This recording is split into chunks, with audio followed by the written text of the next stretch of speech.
I am here today with Commissioner Harrison and Director Jackson, and we are here today to talk about an important step forward in our ongoing work to transform our police department into a world-class 21st century law enforcement agency. Some of you may have heard me mention this in my State of the City address, but in the FY23 budget, we are creating 35 civilian positions in our police department to support I'm going to say that again, support our sworn officers. And I want to be very clear, these civilian positions are not taking the jobs of sworn officers. They're replacing long vacant positions in our department and will help us better address the existing staffing shortages that we face. These positions will augment the current detective force, allowing for civilian investigators to manage low-level property crimes, cold cases, background checks, intelligence gathering, and internal affairs matters. This will make BPD one of the first agencies in the nation to introduce this investigative specialist classification, setting a standard for staffing allocations in law enforcement agencies across the country. This will free up our sworn detectives to better meet the needs of our residents by being out on our streets, deterring and solving crimes. Additionally, this is going to allow us to tap into previously unexplored but qualified personnel resources that can go through the hiring process in a more timely manner. We want to ensure that our police resources are being used effectively and constitutionally focused where we need them in Baltimore City. This is a change that our residents have told us they want to see with that focus, and something that will help us move closer toward building a safer future for Baltimore, and also helping us come into compliance with state law around civilianization. And thank you, and with that, I will turn it over to Commissioner Harrison.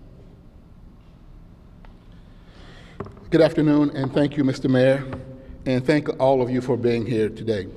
In addition to Director Jackson, I am also joined by my Chief of Staff, Eric Melanson.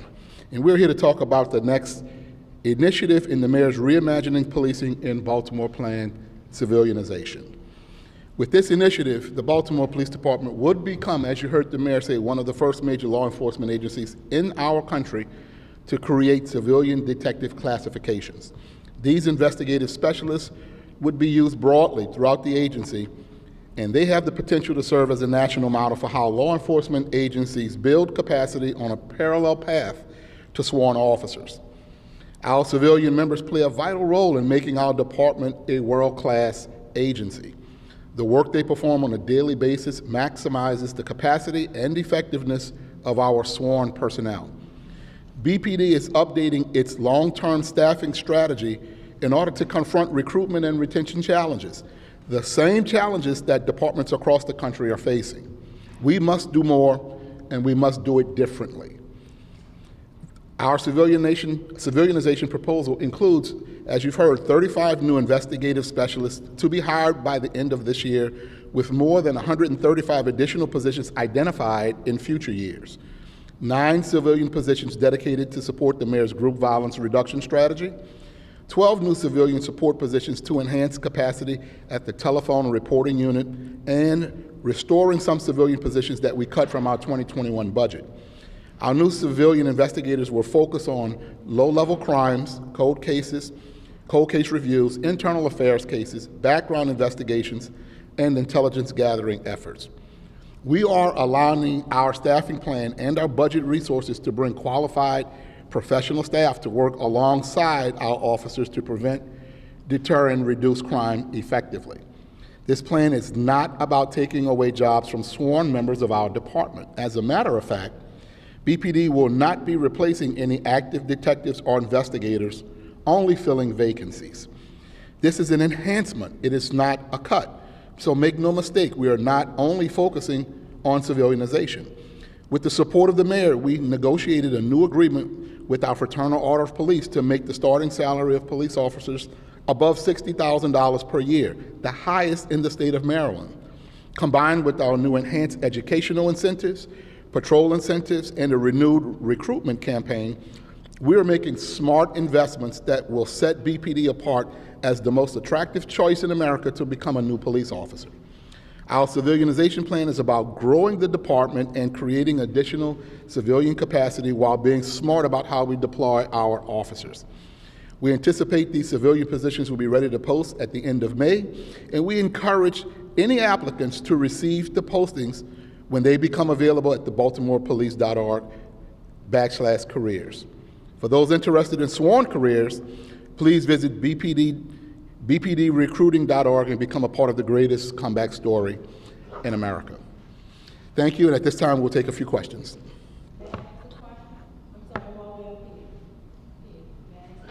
It's just for media, for media. Come up to the mic. Do you want to ask a question? Media questions? Hello, Commissioner. Can you talk a little bit about the type of candidates that you're hoping for this? Is this like college educated people with like forensic backgrounds? Well, science? we're hoping for people who have investigative skills, perhaps people who have participated in conducting investigations, whether they are familiar with law enforcement or other private investigations.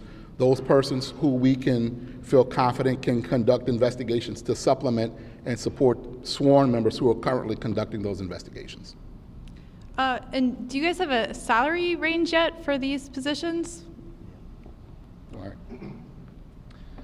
So aligned with our current structure, it's about a $49,000 starting salary is what we're looking at for these positions as civilian investigators. Okay. And one more question. Can you sort of talk about the vetting process? Obviously, hiring officers, there's a lot of background checks. Well, it's like hiring, it's not exactly like hiring sworn police officers, but there is a vetting process, there are background investigations, and so it allows us to hire individuals at a much faster pace without compromising quality. What type of training will they get? So there'll be basic training to make sure they are fundamentally prepared with our policies, fundamentally prepared with state and local law, and just basic investigative techniques, tactics, and protocols that we think are common among investigators and advanced investigators.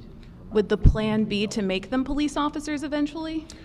There's a possibility that some could transition to go to our academy should they want to be police officers, but they'll be handling code cases, reviews of code cases, background checks for other hiring in the recruitment, and other investigative functions to support the detectives who are already doing that work. They could be in districts, they could work in our telephone, some of them will be in our telephone reporting unit to take reports, to work with telephone reporting and online reporting to facilitate those functions. And so it supplements that. It's not taking away any positions, but it's adding capacity to what already exists. And you said there were 100 and some positions you were looking at. What are you looking at with them? All right. So in reviewing the staffing plan assumptions overall, there was about 170 different positions previously thought that we would use sworn officers for. They run everything from our Public Integrity Bureau doing background on internal affairs cases, audits and inspections in our compliance unit, body-worn camera review. It's a host of our district detective units, which will create these sworn and civilian hybridized units. Everything from homicide cold cases, sex crimes cold cases. So we really wanted to make sure we were being as expansive as possible in how we utilize these positions and really focusing in on how we can maximize capacity in investigations to improve our clearance rates, which again, once we are able to improve our clearance rates, that has a dramatic impact on reducing crime overall in the city. So that's our approach here. Thank you. Hello. He just touched on it a little bit, but my overall question was, how much do you really feel this will help reduce crime in the city, and then how so? Well, I think it helps us with two things. It helps us with speed, it helps us with frequency. We can get to cases faster, and we can take on more cases at the same time by adding this capacity. We don't want to reduce or compromise quality. We want to make sure they're conducting quality investigations, but to take on more investigations and to do them faster, and speed and frequency helps us to arrive at deterring crime. It helps us arrive at apprehending people who commit crime and holding them accountable, all of which are things that lead to consequences that helps us overall change the culture of violence in our city. Do you So feel it's all that- about increasing our capacity to do more faster. And just to add, Go ahead, Alexa, sir. again, this is about allowing our sworn folks to be focused on what our residents want them to be focused on. And that's the violence that's happening in the city. When you're allowing civilians to do a lot of the administrative and other functions, we can then focus our wonderful sworn folks out on the streets of Baltimore, which we know will have an impact. Sorry. So you all feel this will help in the immediate, addressing crime in the immediate? Well, once these folks are hired, immediately, yes. We know that every time you're able to take a report faster, every time you're able to put another officer, sworn officer, out on the streets, that has an impact. This is about a total and complete support of every aspect of making sure that our police department is better. And my last question is another overall. I hear the points you all are touching on, but just overall, the $10 million for the community ecosystem, violence prevention, and then this, why not just hire more officers? What would be your main message, your response to that? So we are hiring more officers. It would be great if you guys actually showed up for graduation. So we do that consistently. We were there last time. We have academy classes in right now. The commissioner and I just greeted one. We're one of a few, and I'm going to say this to you again, Alexa, we're one of a few big city police departments in the country that are hiring police officers right now. This is a both-and approach. We're going to continue to hire and recruit for police. We're going to continue to invest in the CVI ecosystem. We're going to continue to do everything that we know will have an impact on violence.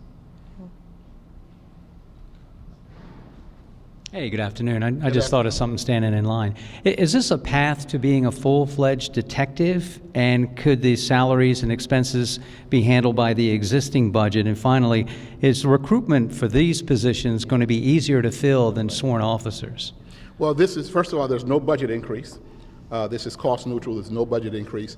Secondly, this very well could be a path to the conversion of civilian investigators to sworn police, but this is an opportunity to bring on civilian investigators in addition to the robust recruitment strategy and hiring of police that we are currently doing. We've never stopped, and it's always ongoing. But this is about building that capacity. And so it doesn't cost us anything extra. It's about being smart. It's about being creative. It's about the best utilization of our sworn resources, keeping them doing exactly what we want them to do, and then backfilling the vacancies and adding capacity where needed. And also, I mean, you may have touched on this. Is this you said the first in the country? So is this program is not modeled after anything? Well, I know for a fact that my dear friend, the chief in Phoenix, is doing this. It is right now looking to be very successful, but very few departments across the country are using this model. We are probably the first two. They've announced it, but they haven't yet started, I don't believe, hiring for it just yet. We're rolling this out as a new initiative that we want to do, and we're going to be a model in America. And by being bold, by being innovative, this does not mean that we're slowing down recruiting. We're still recruiting very robustly to bring on the best and brightest in America, but we're competing against 18,000 police departments and law enforcement agencies in America for a qualified group of applicants that make up only 2 to 3% of all applicants, and we're all competing for that 3%. And could you tell us a little bit of background on how you came to this idea? Well, working with the mayor's office, we're working and thinking and strategizing about how to be smart and looking at what we think can work. And we took 30 sworn positions and converted them and are converting them to civilian positions, which would actually equate to 35 civilian positions. And the law has changed where we can now allow civilian positions to conduct those investigations, where at one time in the recent past we could not, but now we can. And so now we want to tap into every available opportunity, of which this is one great opportunity. And we believe there are persons out there who may not at the moment want to be police officers, but certainly would love being a civilian investigator. And just to add to that, Dave, this is actually something for me that I've been working on for many years. As a council representative, I worked with Senator Antonio Hayes as we have been seeing really the disproportionate nature that BPD was in, where so few of their employees were civilian in comparison to like police departments around the country. And now we know that we have to come in compliance with a law that has to have us be 80-20. This helps with that. This helps again with our mission to free up our police officers, our sworn officers, to be focused on violence and not continuously focused in paperwork or low petty things that we know our residents want them to be focused on, the direct opposite of. This is about us evolving as well. Thank you. Again, when would you guys start actually hiring, and when would these folks start actually working? We will be announcing very shortly. We believe we can probably begin taking applications, processing them, and having people early summer. Okay. Commissioner, just shifting gears slightly, I just had a question about the fire. For both investigations, as far as the young child and her mother who was killed, can you provide any new updates on that investigation? The only thing that I can provide is we have confirmation that the person found on I-95 is the biological parent of the infant, or the child rather, that was found on Vancouver. We are conducting that investigation, and the state police is conducting the one with the body found on I-95. We're working together on the two to determine connectivity. Okay, so no information yet on There's no new suspects. update on circumstances. Okay, and as far as the fire that from January, in which the 3 firefighters were killed? That's an investigation we're working alongside, but following the lead of the ATF, who's leading that investigation. And so any questions about specifics have to be directed to the ATF. Okay. Thank you. Yeah, I just want to, for some of the people out there, just want to be clear. These new the civil servants will be in-house. They won't be out in the street or anything like that, right? They will be investigators, so they are not patrol officers, not in uniform, not in marked police cars. They will be civilian investigators. There may be opportunities and chances where they will have to go out into the field to interview people, maybe to ask questions or to gather evidence, but they will not be patrol officers or officers out there arresting people on the streets of Baltimore. They are investigators or detectives, if you will.